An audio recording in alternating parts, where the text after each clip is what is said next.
Good evening and salutations, my Beyond the Gates fans. You know,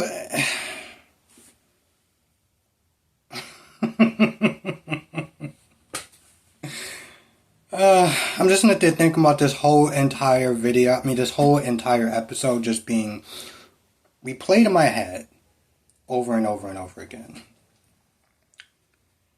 In some cases, this episode... Alright, you know what, let's just get to this review. So, I can't even be sarcastic about this. I really can't. Okay? So you got Chelsea still going at it with Haley and Bill about Haley being pregnant, right? And she acts like she usually acts. Like a goddamn brat, right? I don't know if that's just the Gen Z way or whatever on how you sit there and deal with your issues, but she acts like a goddamn brat. She throws the fact of Haley being an orphan, and I'm like, wow, okay, that's pretty harsh. How even Bill had to sit there and check, like, whoa, we don't need to go there, right? Well, of course, she's like, oh, you know, she pretty much practically says that she's going to make it very difficult for them, because that's just who she is. And she goes back and she tells her mother. And, you know, for a hot minute, I kind of forgot how annoying Danny is. Because we had such a great break from her. But, first of all, when she walks in and she's about to sit there and talk to her, Danny just has a problem of not keeping her goddamn mouth closed for 5 minutes. So that way her daughter could sit there and get word and inchwise. Right? Like, she's asking about this influence or whatever that she wants to use for her campaign for her modeling house or whatever. So 3 minutes later, and this is where the editing and everything like that comes into play, right? So after a while, she finally says Haley's pregnant. But if you watch the episode, the way that she says it's like she says it, then just cuts to commercial break, right? It just goes right to commercial break. Like, to sit there and drop that type of a bomb, you tell them, then they have a look on their face, they have a shock look on their face, or whatever, right? And that's pretty much how you leave it. But it's like it's literally 2 seconds. Haley's pregnant. Commercial break. What the I was like, wait, hold on. And I think that's part of the reason why I was not there laughing and other things as well. But then, once she tells her this, she's surprised that she doesn't have a meltdown. And in a sense, she kind of does. She doesn't have the breaking stuff and lashing out and running straight towards Bill and all that other stuff like that right away. She doesn't have that. And in a sense, she kind of, like, Chelsea's like, oh, I kind of expect you to have a meltdown. But she doesn't. But then she goes, she gets a drink. And then for like the next 4 or 5 minutes, she pretty much just starts judging, like, age gap dating. That's literally what she does. Just a bunch of jokes and cliches and everything like that. And it's like she's kind of, and again, she's kind of having this meltdown. Just not in a way of, like, acting out. Right? She does eventually just, well, goes inside Bill's place to confront her about her pregnancy. And I'm kind of just like, girl, I thought you were moving on. This does not seem like you're moving on. It seems like you're taking steps backwards. Now Martin, after talking to Smitty and saying, oh, I gotta go out, I gotta do this congressman thing or whatever, goes and confronts Bill. And in a sense, this is kind of the best scene in this episode. Right? He confronts her. I mean, he confronts him.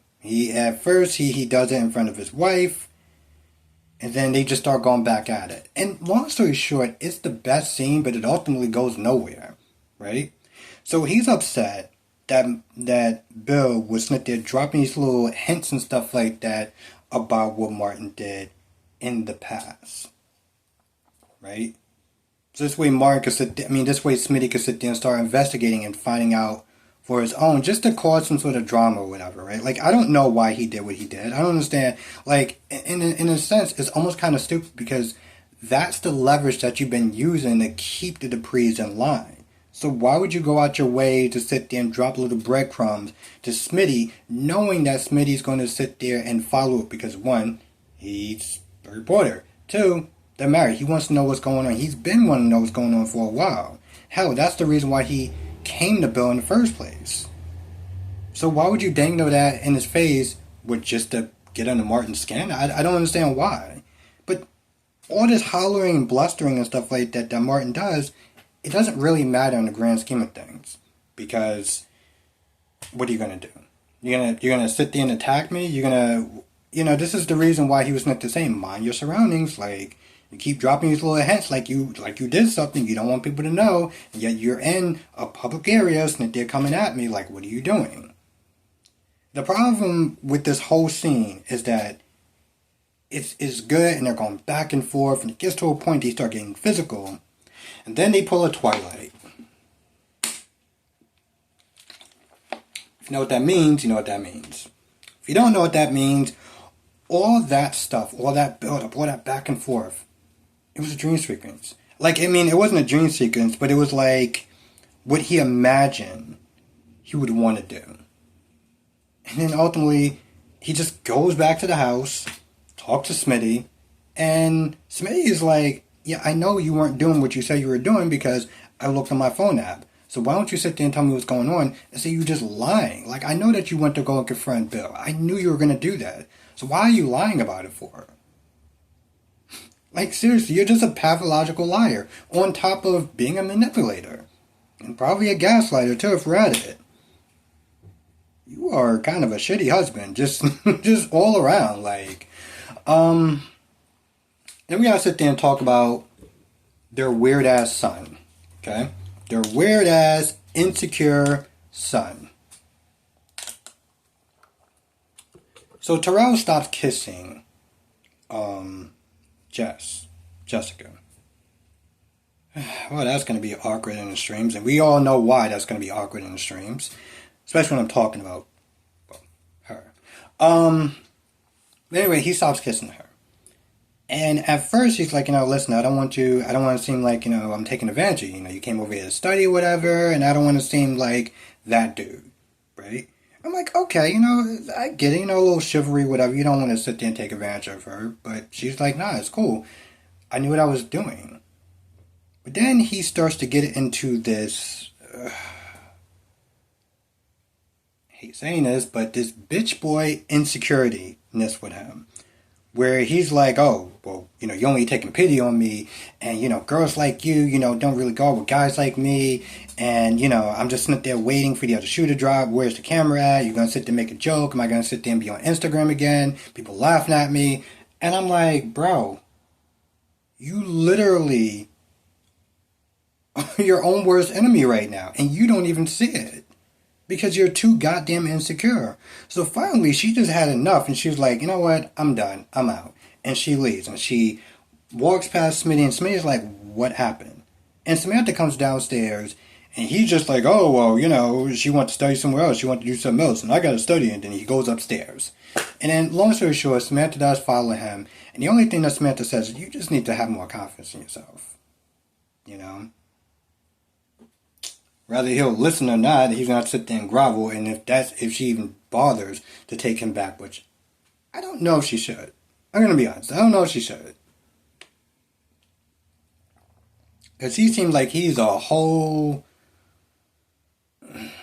case that I don't think that she should have to sit there and deal with personally. Meanwhile, while Haley's outside, I guess, or while she's in the other part of the room, looking at her phone and stuff, Naomi and Jacob walk past. And for some odd reason, Naomi decides to walk over there and say hello to her. They're talking for a little bit, and she's like, well, we're celebrating something. Like, me and your dad are celebrating something. I almost forgot her name. Naomi's like, okay, that's cool. And she walks away. And Haley's like, you're not even going to sit there and ask what we're celebrating? No, because she doesn't care. She don't like you. The thing about Haley that annoys me is that she does not know how to read a room, and she just comes across as completely and utterly clueless.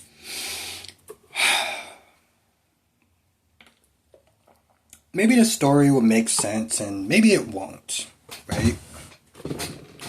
So, I used to have this friend, right? This really good looking friend with, let's just sit there and say, was pretty top heavy. And when she used to talk to people, people used to sit there and underestimate her, saying that, like, they would treat her a certain way, like she was dumb or whatever. And she always sit there and make this joke, like, I don't exactly remember how it went, but it was something along the lines of, people sitting there thinking that my brains went to my boobs, right? Like, she's a lot smarter than just her looks. And the problem with Haley is that Haley is the type of person that made my friend have people look at her as though she was the dumbest person in the room. And she really wasn't. I don't understand, like, she's like, oh, well, I thought we used to be friends, and, we used to be so close, and I thought time would heal things. I'm like, girl, you were acting like you were in the first episode. You're walking up to Danny, and you're being like, oh, well, can't we just sit there and kind of get back to the way things used to be? First of all, why are you so goddamn insecure? Like, what I mean by that is, like, you don't need other people to validate you. You don't. Why is it so important that you... I mean, I guess on some level that, like, she wants to then try to be copacetic because of her husband. But it does come to a certain point where it's like, it is what it is. If you're not going to like me, you're not going to like me. At the end of the day, she married Bill. She did not marry his kids, As long as they can be civil and somewhat respectful, that's as far as it needs to go. I don't understand why she's sitting there trying to please them. It's the same way with the goddamn country club. Oh, I keep getting shunned out of the country club. There's no other places that you can sit there and go to? They don't like you, they don't like you. F them. Personally, I find it to be very immature and very unprofessional, But if that's how they want to sit there and act, cool, fine. You probably report them to the Better Business Bureau or whatever, and you keep them moving. But yes, you want to sit there and bitch and complain, oh my god, I wasn't being served, oh my god, no one likes me, the community doesn't like me. F the community. You knew exactly what you were getting into. You cannot be this stupid. And I think that's my whole thing with Haley. Now, we're going to sit there and talk about Ashley and Derek, because Ashley is the definition of a woman that will sit there and give a man whiplash. Okay, when he wants to sit there and try to return his key, she was like, oh no, why do we gotta do that? We're still our emergency contacts or whatever. Okay, cool, I get that. But he's returning the key because he's realized that, he wants to kind of let that thing go for now.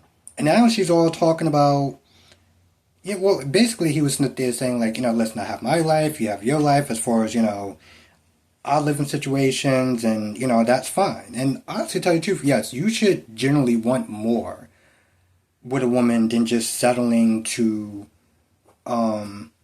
just being content with that, Yeah, it's fine for now, but you shouldn't just be content with that. And she's making you feel that way. That's not the type of person that you want to be with. But he's settled for that. And now she's like, but shouldn't we want more? Well, think about it. When he asked you a basic question of if you wanted to sit there and still be with him, you couldn't even answer that. That's not something that should sit there and be like, well, I don't know. He did sit there and keep making these little jabs about her being like a neat freak and stuff like that. And I'm kind of just like, well, I mean, do you want to be with somebody who's a slob? Like, I don't get that, Anyway, they run across Jacob and Naomi, and they tell them, oh, we have good news. We decided not to live together. How is that good news? Anyway, they have this whole little jokey session or whatever. It doesn't really go anywhere, so it doesn't really matter. But Why do I feel like that's actually about it? I feel like that's about it for the most part. Yeah, if I missed anything, write in the comment section below. Come to the live stream tonight. We'll sit there and talk about this show and the other 5 shows and the other 4 shows, and you know exactly what they are. And with that being said, I'm gonna go. I'll see you in the next video.